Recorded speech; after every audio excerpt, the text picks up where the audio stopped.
कश्मीर में कल अटैक हुआ। अब इस एयरबेस पर 2 धमाके हुए कि भारत इसका इल्जाम भी पाकिस्तान पर थोप रहा है कि आज फिर कोई ड्रोन उन्होंने देखा है या मार गिराया है आपकी आर्मी ने जम्मू कश्मीर साइड पे।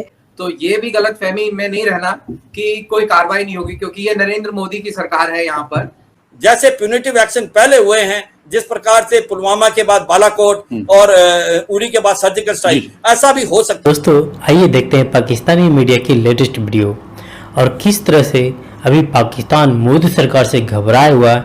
आपको इसी बात से अंदाज़ा लगेगा कि अभी जो जम्मू कश्मीर के अंदर जो आपने देखा कि 2 ड्रोन से जो अटैक हुए थे, ऑब्वियसली उसके फ़ौरन बाद पाकिस्तान की तरफ से रिस्पांस आया कि हमने ये नहीं किया है।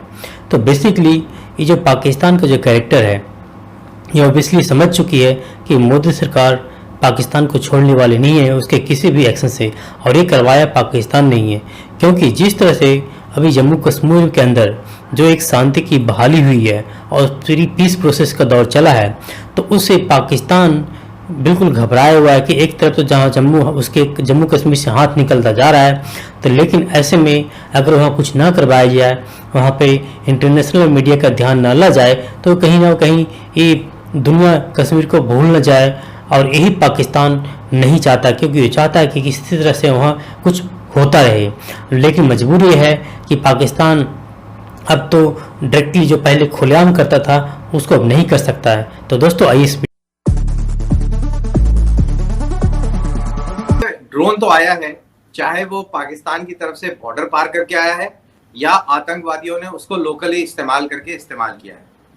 दोनों केसेस में बात पाकिस्तान की तरफ ही जाती है, क्योंकि जो जितने भी टेररिस्ट ऑर्गेनाइजेशन यहाँ पर सक्रिय हैं उन सबके हेडक्वार्टर पाकिस्तान के अंदर शरेआम है, और उन हेडक्वार्टरों के बाहर पाकिस्तान की पुलिस का पहरा लगा होता है।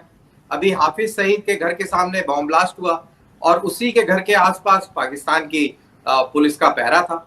तो पाकिस्तान जो है इनको सपोर्ट करता है, इनकी ऑर्गेनाइजेशंस को बैकिंग करता है। तो अगर ये ऑर्गेनाइजेशंस इंडिया के अंदर ड्रोन हमला करती हैं, तो ये कहना कि इसमें पाकिस्तान का कोई रोल नहीं है, इसमें टेररिस्ट ऑर्गेनाइजेशंस अपने आप ही करे जा रही हैं, वो बिल्कुल गलत होगा। और मेरे जैसे लोग इस चीज को बिल्कुल नहीं मानेंगे, चाहे आप खुद करें या आप किसी से करवा दें, उंगली आप ही की तरफ जाएगी और उंगली आप ही की तरफ जा रही है। कोई आप नया काम नहीं कर रहे हैं, 70 साल से आप यही करते आए हैं। इक्का दुक्का घटना होती रहती हैं। 2 दिन पहले एक सीआरपीएफ की पोस्ट के पास एक ग्रेनेड फेंक के एक आदमी चला गया और फिर ये ड्रोन की घटना हो गई। तो ये कार्रवाई चलती रहेगी, क्योंकि पाकिस्तान बहुत परेशान है कि अगर कश्मीर के अंदर पीस हो गया, कश्मीर के अंदर पॉलिटिकल प्रोसेस अगर शुरू हो जाता है, तो उसमें पाकिस्तान का जो कंट्रोल है वो खत्म हो रहा है। अभी पाकिस्तान तो बहुत परेशान है कि 370 हट गया, जो उनके जो नुमाइंदे थे हुर्रियत कॉन्फ्रेंस के वो सब जेलों में सड़ रहे हैं। तो वो काफी परेशान है। और वो क्यों परेशान है और मैं क्यों बोल रहा हूँ ये आप देखिए। इमरान खान ने न्यूयॉर्क टाइम्स को उन्होंने इंटरव्यू दिया, उन्होंने कहा कि जब से मोदी आया तब से सब काम खराब हो गया है और मोदी की आरएसएस की सोच है, अगर मोदी ना होता तो हमारे बहुत अच्छे रिश्ते होते। वो भूल गए बताना कि जब मोदी नहीं था तब उन्होंने एशिया का सबसे बड़ा हमला, आतंकवादी हमला बॉम्बे में किया था, मुंबई में, और वो पता नहीं कौन से रिश्तों की बात कर रहे थे। तो वो ऐसा लग रहा था कि काफी साइडलाइन महसूस कर रहे हैं, इग्नोर्ड महसूस कर रहे हैं और काफी इररिलेवेंट महसूस कर रहे हैं। मैं ये किसी डिबेट में नहीं पढ़ूंगी क्योंकि पाकिस्तान में कुछ और फिगर बताया जाता है और इंडिया से कुछ और बताया जाता है, लेकिन जितने भी है बहरहाल काफी है उस एरिया के लिए जो कि बहुत बड़ा नहीं है कश्मीर का। तो फिर कंट्रोल क्यों नहीं कर पा रहे? इसमें आप समझते हैं कि कहीं ना कहीं वीकनेस है या कहीं ना कहीं आर्मी का फेलियर है? तो सबसे पहले जहां तक आर्मी का सवाल है कश्मीर के अंदर, वो हमारा इलाका, हम कितनी भी आर्मी रखें उसमें पाकिस्तान के पेट में दर्द बिल्कुल नहीं होना चाहिए। हम चाहे पूरी आर्मी कश्मीर में रख दें, वो हमारा पर्सनल मैटर है, उसमें कोई मतलब नहीं है आप लोगों का कि वहां पे आर्मी ज्यादा है, कंट्रोल क्यों नहीं कर पा रहे। वो हम कर लेंगे, कंट्रोल नहीं कर लेंगे तो हम खुद सफर करेंगे, उसमें आप लोगों को कोई परेशानी नहीं होनी चाहिए। एक जहां तक ड्रोन्स का सवाल है, छोटे ड्रोन्स को डिटेक्ट करने का जो रडार्स है वो हमारे पास नहीं है और वो आपके पास भी नहीं है। और अगर आप लोगों ने इस प्रकार की बदमाशी करी और इसमें आप लोगों की तार नजर आए, तो ये भी गलतफहमी में नहीं रहना कि कोई कार्रवाई नहीं होगी, क्योंकि ये नरेंद्र मोदी की सरकार है यहाँ पर। कश्मीर में कल अटैक हुआ, उससे 2 दिन पहले मुज़ाकरात हुए मोदी सरकार versus the rest of the political parties of Kashmir. क्या नजर आ रहा है आपको कि ये उसका रिएक्शन था या क्या वजूहात थी इस सारी चीजों के ऊपर जो कल हमने देखा कश्मीर के अंदर?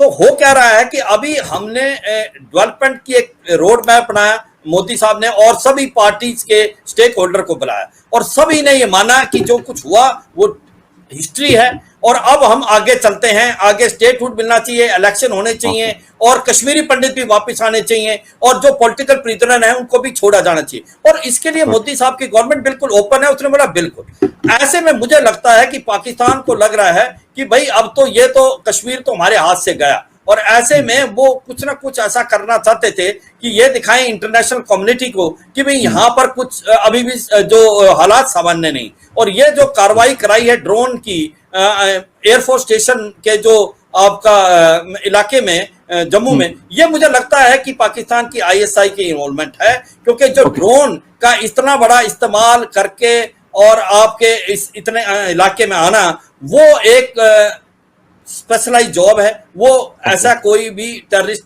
नहीं कर सकते। मगर एक चीज तो है फकर कि आने वाले समय में ड्रोन जो है एक बहुत भयानक रूप लेंगे, क्योंकि ड्रोन एक छोटा सा यंत्र है जो कि आपके सिग्नेचर नहीं देता रडार पे और लोअर हाइट पे चलता है। तो इसका इस्तेमाल पाकिस्तान की ISI कर सकती है। ये हमारी एक प्रकार से इनिशियल इन्वेस्टिगेशन पॉइंट आउट कर रही है। और ऐसे में अगर पाकिस्तान करता है तो फिर जैसे प्यूनिटिव एक्शन पहले हुए हैं, जिस प्रकार से पुलवामा के बाद बालाकोट और उरी के बाद सर्जिकल स्ट्राइक, ऐसा भी हो सकता है। मैं इसको रूल आउट नहीं कर रहा, मैं यही कह रहा हूं अगर ये पाकिस्तान की धरती से और उन्होंने इसको ऑर्केस्ट्रेट किया है, या जैसे मोहम्मद ने ISI की शरह से किया है, तो ये हो सकता है आने वाले समय में कोई प्यूनिटिव एक्शन। अब भी एक नया ड्रामा किया जा रहा है। लाहौर हमले के बाद सबूतों के साथ जो उंगलियां मोदी की तरफ उठी, उसे मकबूजा कश्मीर के जम्मू एयरबेस हमले से दबाने की कोशिश की जा रही है।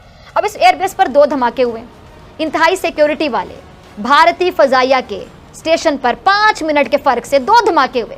पुलिस सरबराह के मुताबिक जायवुका से 5 से 6 किलो बारूदी मवाद मिला, और वाकये के बाद परवाजें मुअत्तल हो गई। धमाकों से 2 अहलकार जख्मी हो गए। और भारत इसका इल्जाम भी पाकिस्तान पर थोप रहा है, जबकि मकबूजा कश्मीर में दरिंदगी कौन करता है सबको पता है। वज़ीर-ए-आज़म इमरान खान साहब ने इस बात को दुनिया के सामने बेनकाब कर दिया। लाहौर धमाके में एक बार फिर सामने आया कि रॉ और NDS ने गठजोड़ के जरिए ये तकरीबकारी की, और एक बार फिर पाकिस्तान के खिलाफ अफगानिस्तान की सरजमीन इस्तेमाल हुई। बलूचिस्तान हमेशा हमारे हासिल पड़ोसी का टारगेट रहा, और इसके अलावा भारत ने कराची के चीनी कौंसलेट खाने पर भी हमला करवाया था। और अब शेख रशीद साहब ने भी एक निजी प्रोग्राम में बात करते हुए इंकशाफ किया जी कि कराची से भारतीय खुफिया एजेंसी रॉ के एक बहुत बड़े और खतरनाक नेटवर्क को पकड़ा गया, जो मुल्क को गैर मुस्तहकम और बड़े शहरों में दहशतगर्दी करना चाहता था। और शेख रशीद साहब ने इस बारे में फिल बातें वो नहीं बताई, लेकिन इतना जरूर बता दिया कि रॉ का खतरनाक नेटवर्क बड़े शहरों में तबाही फैलाने की मनसूबाबंदी कर रहा था। यानी भारतीय जो बदनामी जमाना एजेंसी रॉ पाकिस्तान में दहशतगर्दी की, सुबाइयत की, फिरका वारियत की आग लगाना चाहती है, ये बात सबको पता है। और इसकी वजह से पाकिस्तान का कश्मीर को लेकर जो मजबूत मौकिफ है ना, और पाकिस्तान की तरक्की, ये इसकी वजह है। अजीत डोवल इसके समेत जो रॉ है, RSS, ये बलूचिस्तान, आज़ाद कश्मीर और पाकिस्तान में कोई बड़ी तखरीबी कार्रवाई करना चाहती है।